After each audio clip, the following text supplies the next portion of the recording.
Good morning. It's a pleasure and a responsibility to finish this morning, isn't it?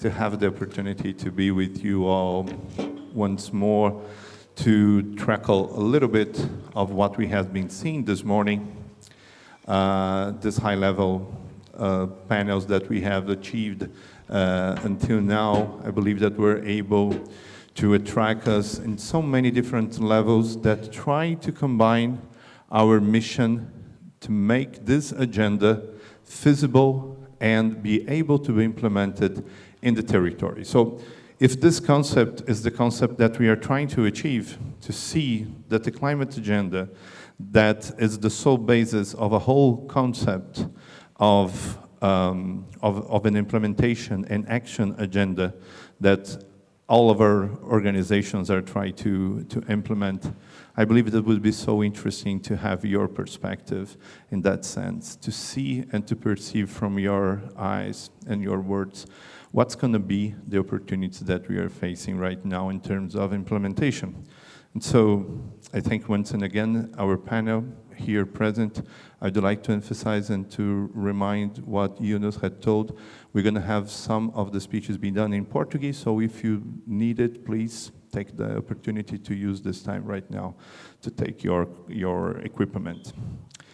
And thank you so much for ICLEI World Secretariat and the organizers to be able to have this translation be done in Portuguese at this event. So I'd like to start, Secretary Niels. We have the new composition of the German government, so new beginnings.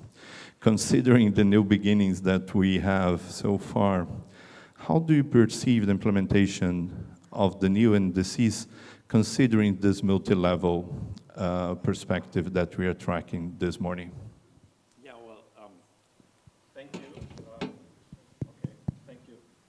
We try this? Okay, works better. Thank you very much, and thanks for the interest and for having me. Speaking of new beginnings, yes, for some it's a new beginning. Some stayed in the government. Germany, if you're not so familiar with our system, we had one exception, but is always having governments based on coalition agreements. As we are Germans, we like to be very concrete and very strict and very reliable. So you can read the coalition agreement, which is the product of a negotiation between the parties that are forming our new government. And I think the good news is that Germany made a clear pledge to stay committed. And, you know, that's what I think rightly so is expected from Germany. But you mentioned the geopolitical situation. We can take nobody for granted anymore. And as a German, I say, unfortunately, if I look back at the election campaign, which was very nasty, that includes Germany. So it is important to say we reaffirm our commitments to our international obligations. I think that in itself is important. Knowing that also in our country, there are those forces who are trying to ignore the effects of climate change, even question the very scientific proof of what we are seeing. However, a majority really forcefully supports what we are doing. And I think we are very happy to have our Brazilian friends here and looking forward to hear from you. Germany, in very practical terms, is trying to make everything possible that Belém will be a success. And not because it's Brazil and Belém, but because it's our own interest to do so. And I think talking about the questions of the central fields of work, I want to say that our ministry, German Development Corporation, has been working with numerous countries over the last years to update their NDCs, to support that process. But we also took a look at the role of cities and metropolitan areas. And I believe, yes, there is a big debate, but the implementation really matters.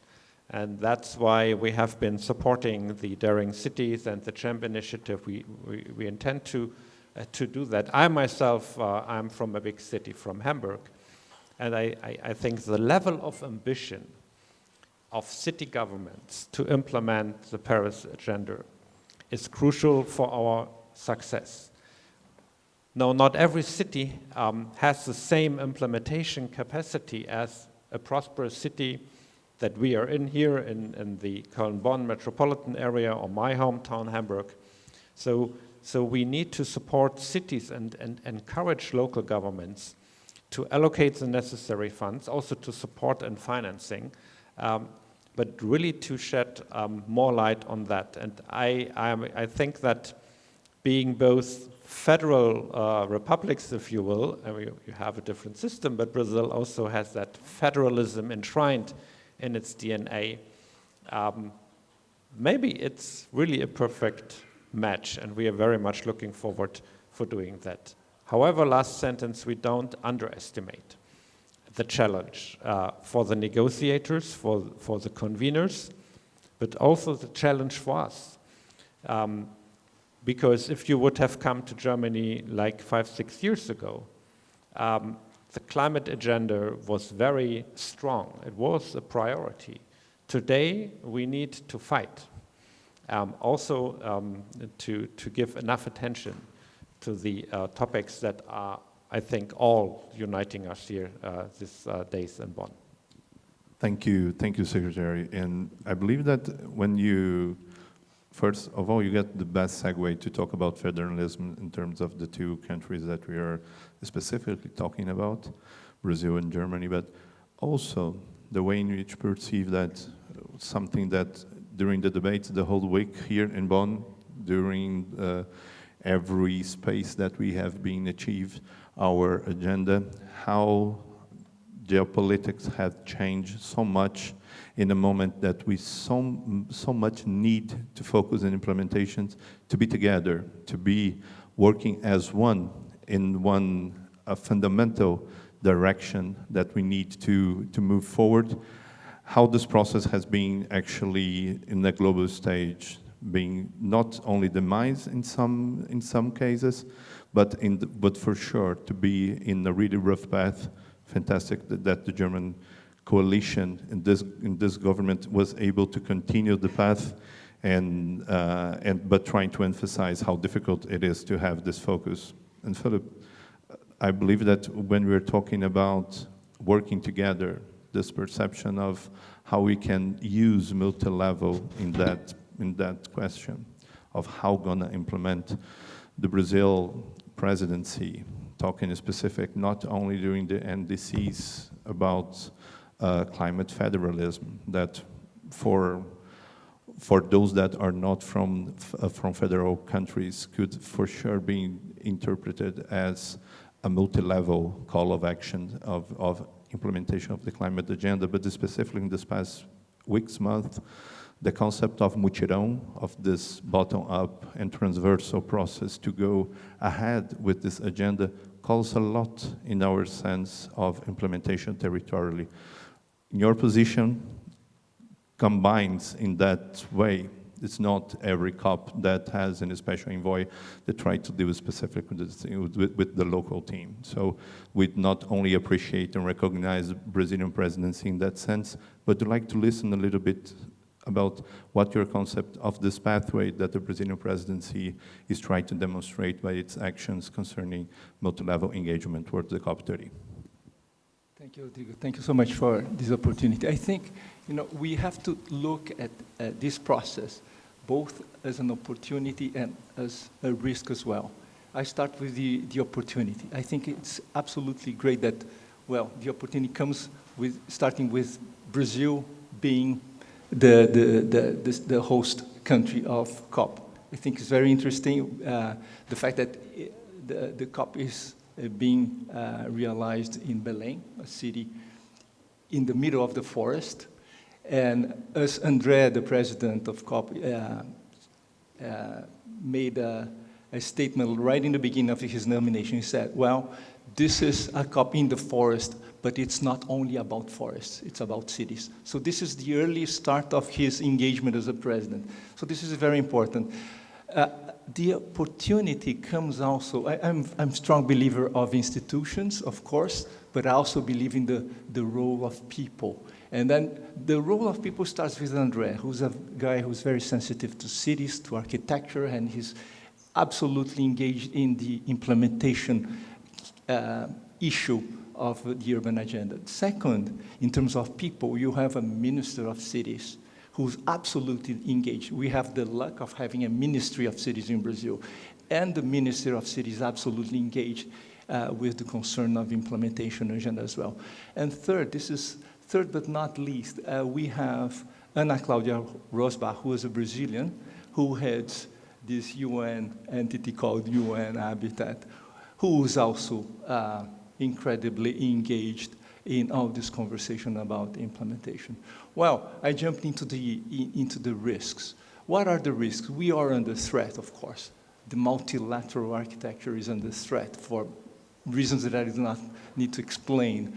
And if we are held hostage of an agenda that is in a stalemate, and I believe that we have many risks of having an agenda that is captured by the media, that is not evolving, that is not going forward as fast as we can. We need to have another agenda, and this agenda is the urban agenda. For obvious reasons, we are, well, starting from Brazil, we are 85%, 87% urban. 87% of our population is in urban settings. It's a huge lot of people.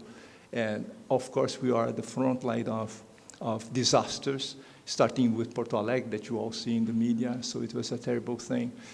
So, and we have to, I've been trying to convey as much as possible whenever I speak in public that we need to think of concepts in which we place the urban agenda, not only in the action agenda, but also in the normative agenda. Well, this is a difficult topic, but I think it's a necessary, even if we do not get consensus. It has to be there. There's a big animal on the table, disturbing everyone, because there's no a future without without cities at the core of implementation of actions and the deep thinking. I've been talking to many people around here. One of the ideas that people, for instance, the people that are leading CHAMP is to make the case of CHAMP going into the forefront of the normative agenda. I don't think that's absolutely wonderful, of course, but it might place risks because CHAMP has a huge membership of 75, which is huge, but it's not enough for consensus, right? So one alternative architecture would be perhaps placing the new urban agenda together with UNFCCC, not a parallel instrument, but a convergent institute. This is some thoughts that I leave with you because we are on the road to Belém, and this is something that perhaps all of us need to think. And well, I'd like to take this opportunity of thank you, Germany, for being so much present in Brazil with GIZ. I'm part of the ecosystem. I am not beneficiary, but I see so many people, so many institutions who benefit from the GIZ presence. And this is all the more fantastic presence. One, perhaps you said you want to be precise, you want to be reliable, and you have been, but I want to make a short comment on an operational issue that I think it would be useful, take advantage of your early days in your position. The fact is that it's not meant only for GIZ, but many development cooperation agencies in Brazil do provide funding, but not necessarily to the right ecosystem. I think we have a huge gap, a huge market and government failure in the layer of project structuring. In the end, many development corporations structure a number of projects that die on the shelves without implementation. So this is my only suggestion for your mandate in Brazil. I think it not applies only to you, but all the environment of development cooperation agencies that are present in Brazil. Thank you, Philip. And I believe that when you correlate the the geopolitical that we are talking with the secretary and go into the perspective of implementation, it's interesting to take this approach going directly to the city that is in the focus of this process. André, I've been witness of a full engagement. Especially, I have the pleasure to be able to see the Belém City Climate Plan being now just released, and the engagement of the city government and the civil society in Belém that is historically so engaged socially in the city. I'd like to ask you, considering the social elements that, and we've been talking about this in this past 2 days, there is a kind of crashing course of how global can fit in the locality of Belém. I'd like to your thoughts of how do you perceive the capabilities in terms of opportunities that the city of Belém is seeing in that matter, and how we, as a global society that try to support and advance that, for sure they're going to be incremental, but need to show some teeth during the next COP. How do you perceive those opportunities arising and landing in Belém? Perfect. I will excuse, but I will talk in Portuguese because I feel more comfortable to talk some things. But first, in English, I would like to do the same thing as you do in being thankful to Germany as all the help that the country is given to Belém specifically, because the plan, together with ICLEI, have a significant work together with Germany. So thank you very much for that. Eu acredito que o primeiro ponto que deve ser considerado e a primeira palavra que deve ser tratada quando falamos de COP, para começar essa conversa, é legado. O legado que a COP está trazendo para uma região que precisava de transformações significantes. Do ponto de vista político, o Brasil tem uma esfera de 3 poderes, federal, estadual e municipal, e eu posso citar de um grande esforço do governo do Estado, que o Pará hoje é o único estado do Brasil que tem dentro da sua rede de ensino a educação ambiental. Então, isso já é, de fato, transformador se nós estamos falando de futuro. Acho que esse já é um grande avanço que a gente deve considerar. Do ponto de vista de percepção de cidade, numa reunião que estávamos agora há pouco, eu falei que tem sido um grande MBA esse processo. A gestão, o prefeito assumiu, o prefeito Igor Normando, a quem estou representando aqui, assumiu há pouco mais de 6 meses, né, no dia 1º de janeiro desse ano, e enfrentamos um desafio grande, porque recebemos apenas um pequeno evento para acontecer em novembro, que chama COP30, não sei se alguns conhecem, e tivemos uma missão de esse alinhamento junto com o governo do Estado, com o governo federal, de preparar a cidade, mas não só preparar a cidade do ponto de vista de infraestrutura, mas de entrar na agenda climática de fato e compreender, e é isso que o mundo precisa compreender estando em Belém, como esses impactos climáticos tocam na vida de fato de pessoas. E eu acho que vale lembrar também que a Amazônia não é só árvore. 70% da população da Amazônia vive em cidades. Belém é uma metrópole com mais de 1,5 milhão de habitantes que enfrenta inúmeros problemas. Então, é a chance e a oportunidade do mundo compreenderem de fato e saírem um pouco de janelas mais abertas ou espectros mais abertos para irem para a discussão onde os problemas de fato acontecem.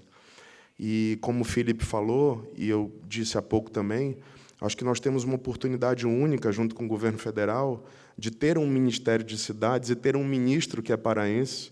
E pelo que eu tenho visto aqui, eu acho que nunca foi tão incluída na pauta da COP, e ontem, numa reunião com o embaixador André, esse compromisso de trazer as discussões dos subnacionais para dentro da agenda da COP, que é a chance de discutirmos, de fato, as soluções. Quando nós entramos, assumimos a gestão, o prefeito assumiu, fica aquele sentimento de o que temos que fazer, porque é muita coisa, e tivemos a grata surpresa de receber o plano de ação climática feito pelo ICLEI, que torna o nosso trabalho muito mais fácil, porque é um guia muito objetivo de onde nós temos que solucionar os problemas, de que forma, como e com quem. E o com quem é muito importante nesse momento, porque trabalho nenhum se faz sozinho. E se a gente está pretendendo transformar o futuro do mundo, e a gente está falando de impactos climáticos, que, assim como Porto Alegre, o Pará e Belém também sofrem inúmeras problemáticas climáticas. Existe um estudo que, tenho repetido, Belém tem uma previsão de ser a segunda cidade mais quente do mundo até 2050, se nada for feito.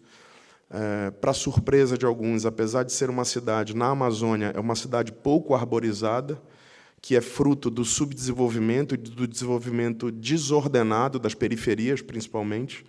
Então, é uma cidade pouquíssimo arborizada, é uma das piores do Brasil, inclusive, e nós estamos com um plano que foi anunciado, junto com o BNDES, de um grande plano de arborização, um investimento muito alto. Foi dito aqui por uma prefeita, eu acho que é de Adelaide, né, que ela gasta, esse ano, acho que foram 5 milhões de dólares em arborização. Belém também está recebendo um plano enorme de investimento. Então, o plano de ação climática tem sido uma grande diretriz para a gente enxergar como solucionar esses problemas, além, volto a dizer, da questão da transformação que a COP está trazendo para a cidade, para que seja palco, e eu acho que a população de Belém está entrando totalmente nesse tema, e é uma chance de uma cidade na Amazônia ser vista aos olhos do mundo, porque eu acho que ninguém sabia onde era Belém, mas agora sabe, vão saber, e é uma chance de nós termos um mundo, e o mundo todo discutindo o clima, aonde ele deve ser discutido, porque na Amazônia está, talvez, uma das grandes soluções para o futuro e para os problemas climáticos que a gente vem enfrentando.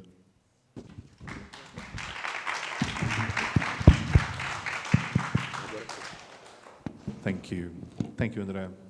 And I believe that your perspective allow us to make the connection that to talk about climate when people are feeling and seeing the correlation of the changes and the emergency that we are all living. I believe it's an interesting segue to try to demonstrate how we want to perceive those changes, how we want to go beyond and to understand what we could do in an event that we can not only demonstrate that is an annual event to gather those that are concerned, but in an event that means change in terms of implementation. And in that matter, Secretary Jens, I would like to ask you what you perceive that would be, in terms of the multi-level climate agenda, would be an interesting or necessary outcome coming from COP30 in Belém. Yeah, no, thank you. I'm happy to address the issue, but if you allow me, because I was addressed directly, I wanted to make a comment. And I think it's very important also for our own taxpayers, because development cooperation, humanitarian and ODA spending in general is very much under pressure. So I think we need to show with our partners, but also to our own constituents, that every cent, every euro we are investing in climate adaptation and mitigation in our cooperation is not only yielding results, but it's also in our own best interest. So we have the highest interest in effective cooperation. I don't want to go too much into detail, but I think with our Brazilian friends, what's extraordinary and what I think also leads to that high level of bilateral cooperation is that not only the federal government, but we just heard from our friend from Belém, also the regions have implementation capacities. And of course, I mean, I think it's nice also for our friends from GIZ to hear that this is very much appreciated. Also the financial cooperation is important, and Brazil with BNDES has a very powerful structure itself. So I think when we agree about projects, it's not that we are designing the project somewhere in Bonn or Berlin and bring it to Brazil. This is the product of a corporation.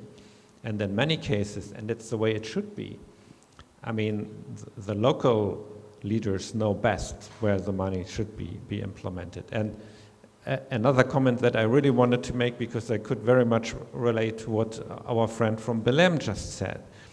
I mean, I remember that in the German discussion, we had colleagues from Parliament and from the public asking us, why are you working with big cities when it's about protecting the rainforest? And I think the reason is very clear. I mean, I had the privilege to be a couple of times to both of the big cities in the Amazon, both Manaus, of course, and Belém. And by the way, I saw also, of course I like more Belém, yeah, sure, yes, yeah. But I saw the changes, by the way, because my first trip was as a backpacker after finishing my school and everything. So, but I think if we, and this is true for Brazil, but also for other regions, right? If there are good living conditions, if local communities feel included in decision making, if there's a level of safety and health services, and most important, if there are good jobs, sustainable jobs, then to be very direct, then there is no need for people to engage in illegitimate economic activities in the rainforest. So the big cities in the Amazon are a reality, and we're not going to change that reality. And I think Belém has a big challenge ahead of it because of the organization of this event, but also a huge opportunity to show that actually sustainable concepts can work. And we are happy to support that, not because only we are friends, but we think there are lessons to be learned. We're also talking about the Congo Basin, for example. And so that, I think, COP can bring to the table. So I have no time left for the answer to your question, but look, I think mobilizing private capital in times of scarce ODA resources is obviously key. There's a big gap still in the funding necessities, including for infrastructure for big cities. And I think we made a point at the Hamburg Sustainability Conference to bring about a new platform to mobilize private capital. Is that the solution alone? Certainly not. And it should also not be a way to justify cutting climate finance. So I don't want to be misunderstood. But both needs to be done. We need to create the momentum. We need to remind governments of their responsibilities. But this is a shared responsibility. And sometimes I think we are still lacking the innovative financial instruments and that are, at the end of the day, really delivering. And that's also a point where we have a close cooperation with the Brazilian government. Thank you, Secretary.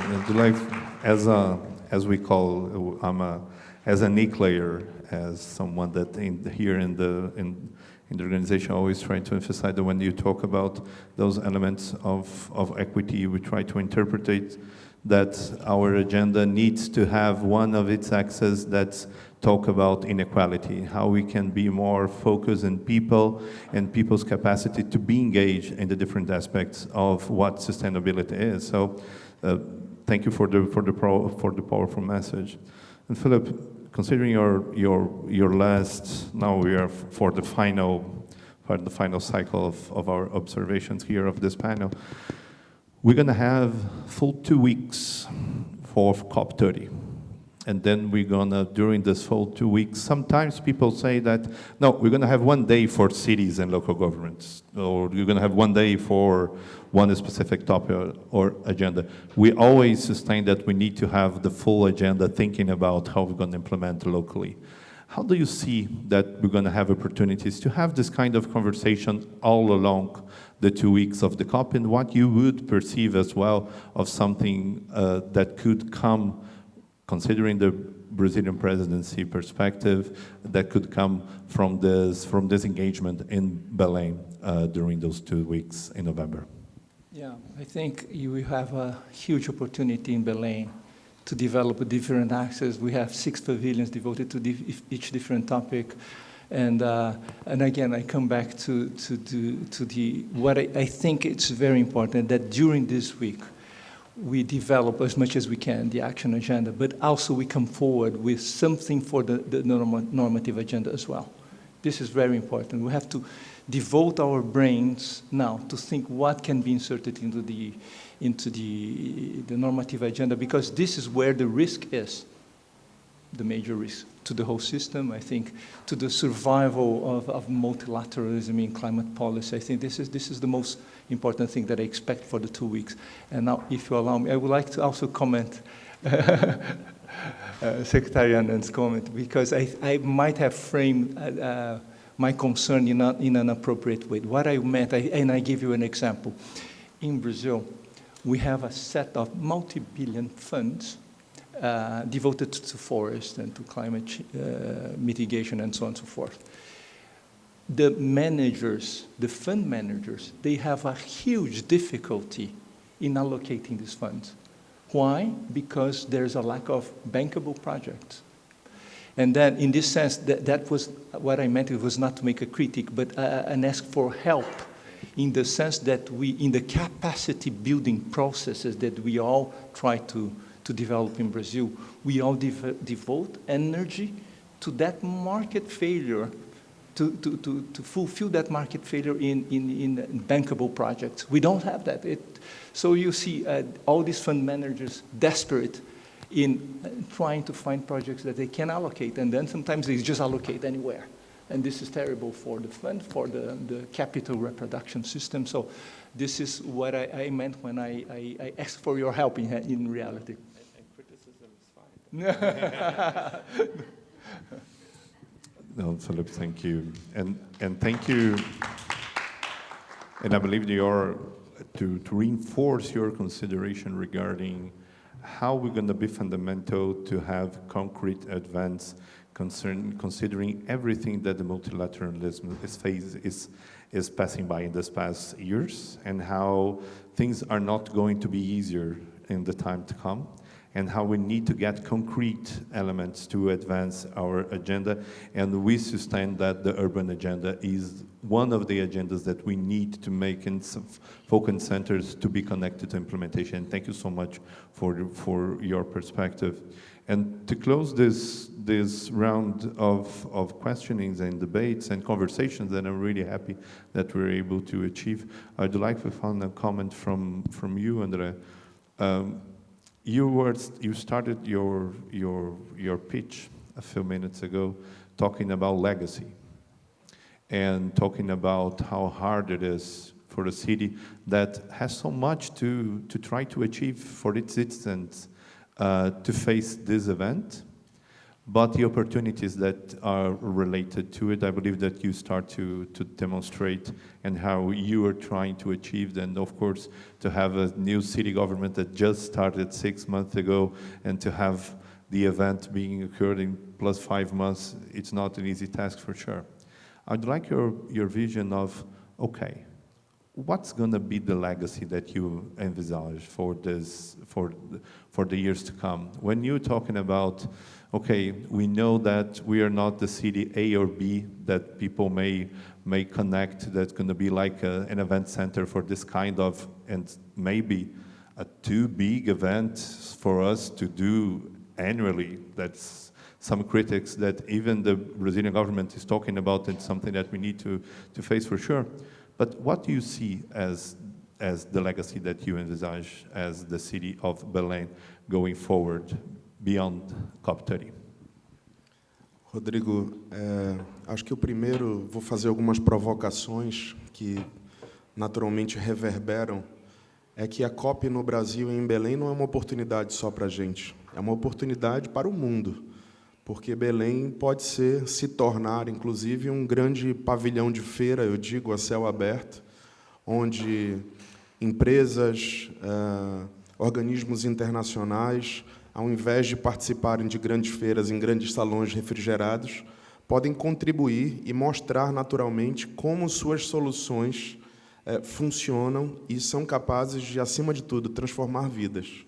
Então, acho que essa é uma provocação que eu convido, e a Prefeitura tem convidado muito, e o governo, para que, novamente, dizendo aqui algo que saiu e eu tenho repetido, menos dedos apontados e mais mãos estendidas.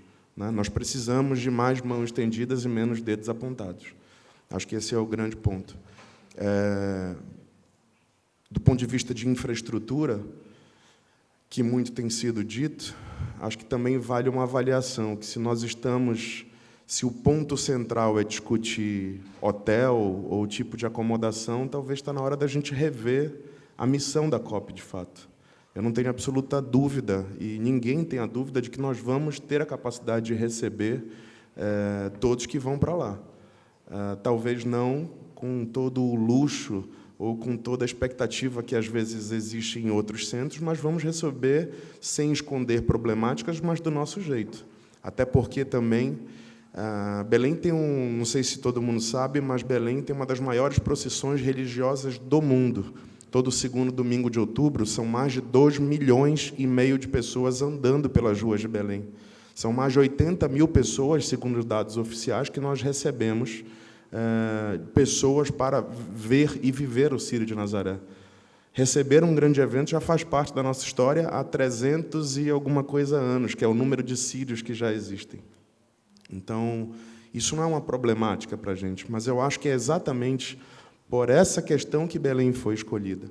E quando a gente fala de legado, eu tenho repetido um círculo que eu acho que se completa muito bem e que alguns, principalmente uma parte da imprensa, não quer enxergar. Se você anda pelas principais áreas de Belém, dentro dos planos de COP, por exemplo, você tem mais de 300 ruas e o maior programa de macrodrenagem e de saneamento básico já feito na história da cidade.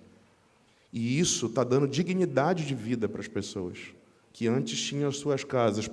E Belém é uma cidade ultra complexa, porque ela é cortada por bacias hidrográficas. É uma cidade alagada, com altíssimo risco de alagamento, inclusive. Então, a resiliência climática é um desafio.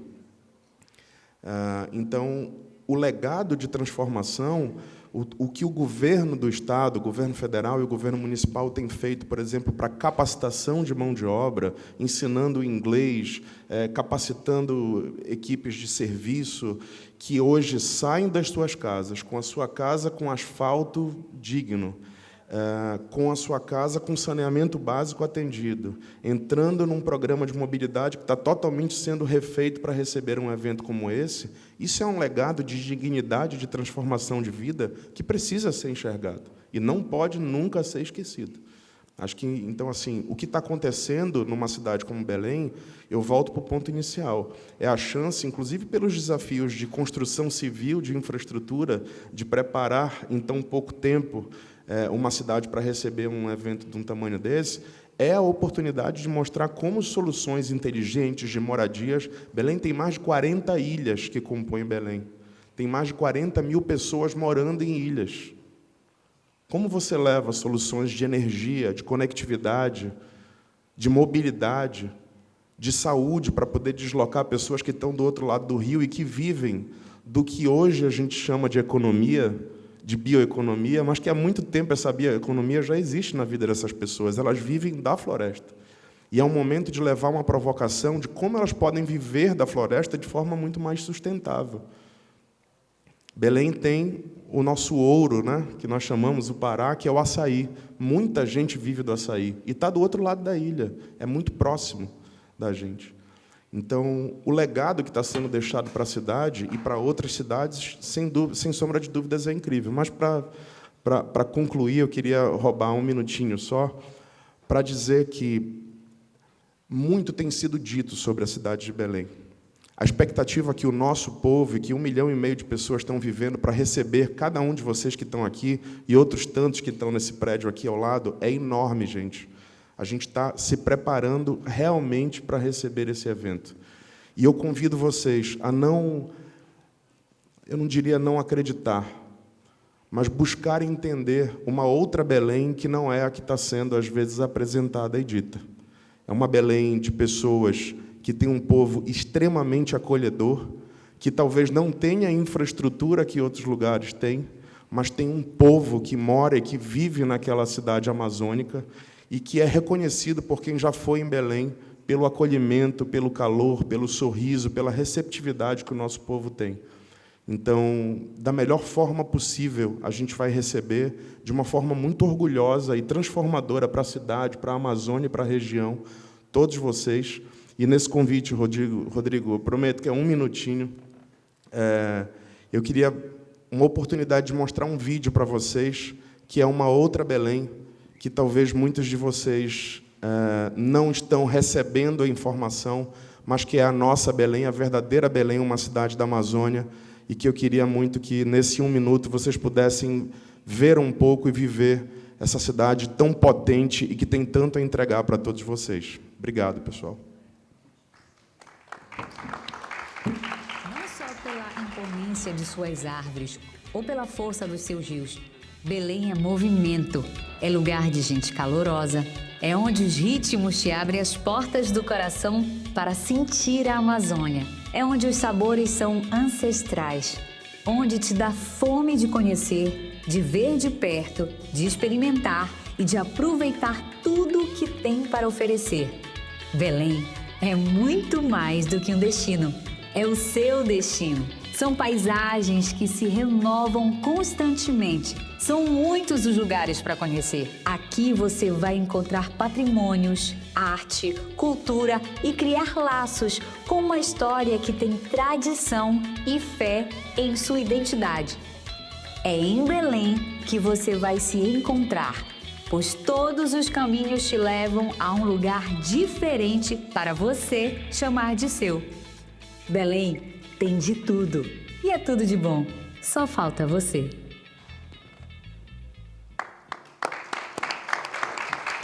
Thank you, André. Thank you for the glimpse of the beauty city of Belém do Pará.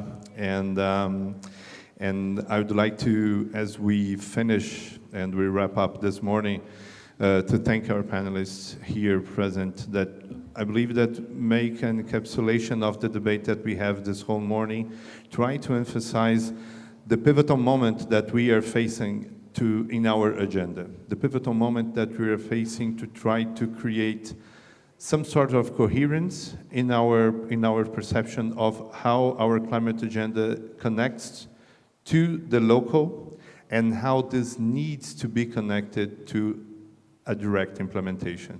The opportunity that we have with COP30 is to try to demonstrate that we are able, as a global society of course, national governments, but the civil society so engaged, and local authorities that are able to match this responsibility. So once and again, thank you so much, Secretary Niels, Philip, André, for this moment. Thank you for all the panelists of this morning, and I believe that we are going to have another run that we're going to help us out this afternoon.